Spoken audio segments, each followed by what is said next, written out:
har bechora payom qo'yadiki, oyo faloni jodugarni oldiga, faloni baxtni ochayotgan mulloni oldiga, falonini oldiga sohib borishlikka ijozasi bormi? Bizlarni girdobeshlaridagi ko'hansol kampirlar bular aytadiki, valo seni baxting nima bo'lgandi, band bo'lgandi, shu asosdan yoshing 20 dan balanga bo'libdi, hanuz ham senga nima kelmaydi? Xosgor kelmaydi. Har joniki meni payomimni eshitasan, inog'ayki meni payomimni eshitasan, hanuz 6 oy bo'lgani yoki sen sharik zindaligingni o'yinga keltiribsan, minglarcha mulloy ta'vizgar bedinda oldiga borasan, aqidangni ham tazabzubga taylaysan.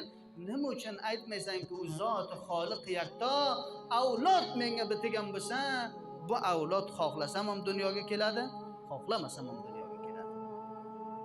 Hazrati Bibi Maryam onamizga yerlari bormi edi? Rabbil olaminning irodasi ketdiki, boyat Bibi Maryam avlod dunyoga keltirsa bo'ldi. Oysha Siddiqa onamiz afifadilar, siddiqadilar, mufassiradilar, olimadilar va hatto muborak payg'ambar islom lihofu o'sha kishini ko'rpasini tagiga yotgan pillasiga vahiy ilohi nozil bo'ladi. Oxirgacha ham ko'zlari yosh bilan o'tdi. Rasululloh sallallohu alayhi vasallamdan shu kishidan avlod bo'lmadi.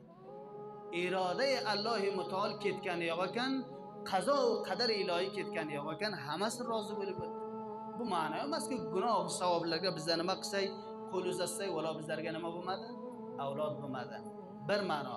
Ikkinchi ma'no shu kalima agar arabchasiga banoma lav deydi. Shuni mo'min kishi navoyat istifoda qilsa. Agar o'g'lim shu ro'z jumaga ketmasa, masir yo'lga o'tarurmaydi. Ishtiboda bu gap. Agar o'g'lim bozor ketmasa edi, falon ish bo'lmaydi.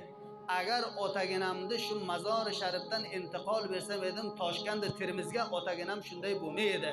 Lav bo'layapti. Agar bo'layapti mutoji bo'lsanglar. Hazrat Rasululloh sallallohu alayhi vasallam aytdilarki, fa inna law taftahu amal ash-shayton. Ko'p kishilarni ko'rib bizki, vaqtiki mazordan intiqol beribdi, Kobilga eshittirmasi, masir solanga zang keladiki, bor, bola otaginam dunyodan ketdi. Oxirga masrat qilishadiki, bor sarmoyamiz ham 15 ming afg'on edi, buni ham mo'tarvonga berdik, hozir hech narsa ham qolmadi. Ay koshki bilsay o'ylarini shu mazor sharifdan chiqarmaylik deydi. Agarni qo'ying, mo'min kishi agar demaydi. Mo'min kishi nima deydi? Har narsaki kelibdi ustimga, taqdiri azalimga bitilgan ekan. Hatto shungacha aytilarki, muborak payg'ambar islom bir kishini zehnini tezligi va bir kishini zehnini kundligi ham nimasiga bitilgan dedilar?